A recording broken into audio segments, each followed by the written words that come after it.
বাবা আজ কি বলেছেন শুনেনি। মিষ্টি বাচ্চারা, প্রতি পদক্ষেপে শ্রীমত অনুসারে চলতে থাকো। এটা ব্রহ্মার মত নয়, এটা শিব বাবার। এতে মুষড়ে পড়ো না। প্রশ্ন: ভালো বৃণী বাচ্চারা কোন গুহ কথা সহজেই বুঝতে পেরে যায়? ব্রহ্মা বাবা বোঝাচ্ছেন না শিব বাবা? এই কথা ভালো বৃণ যাদের, তারা সহজেই বুঝতে পেরে যায়। কেউ তো এতেই মুষড়ে পড়ে।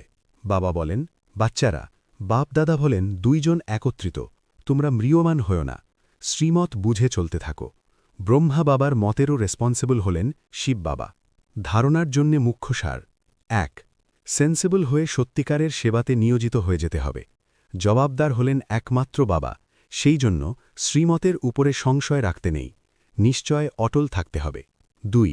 বিচারসাগর মন্থন করে বাবার বোঝানো প্রতিটি ব্যাপারে অ্যাটেনশন দিতে হবে।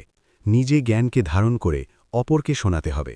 আজকে বাবার বরদান: নিজের অনাদি আদি রিয়েল রূপকে রিয়েলাইজকারী সম্পূর্ণ পবিত্র ভব।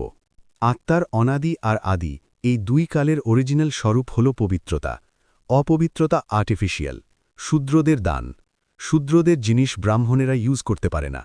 এই জন্য কেবল এই সংকল্প করো যে অনাদি আদি রিয়েল রূপে আমি হলাম পবিত্র আত্মা। যাকেই দেখবে তার রিয়েল রূপকে দেখবে, রিয়েলকে রিয়েলাইজ করবে। তাহলে সম্পূর্ণ পবিত্র হয়ে ফার্স্ট ক্লাস বা এয়ার কন্ডিশনের টিকিটের অধিকারী হয়ে যাবে। স্লোগান: পরমাত্মর আশীর্বাদের দ্বারা নিজের ঝুলি ভরপুর করো, তাহলে মায়া নিকটে আসতে পারবে না।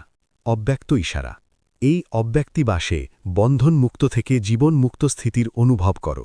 মেজরিটি বাচ্চারা এখন লোহার শিকল তো কেটে ফেলেছে, কিন্তু খুব মহিন আর রয়্যাল সুতো বা ধাগা এখনও বাঁধা আছে। কেউ পার্সোনালিটি ফিল করে, নিজের মধ্যে ভালো গুণ নেই, অথচ এমন অনুভব করে যে আমি অনেক ভালো, আমি অনেক এগিয়ে যাচ্ছি। এই জীবন বন্ধের ধাগা মেজরিটির মধ্যে আছে। বাপদাদা এখন এই সুতোর থেকেও মুক্ত, জীবন মুক্ত দেখতে চাইছেন। সবাই ভালো থাকুন, সুস্থ থাকুন, আর চ্যানেলটাকে সাবস্ক্রাইব করে বেল আইকনটি অন করে রাখুন। ওম শান্তি, ওম শান্তি, ওম শান্তি।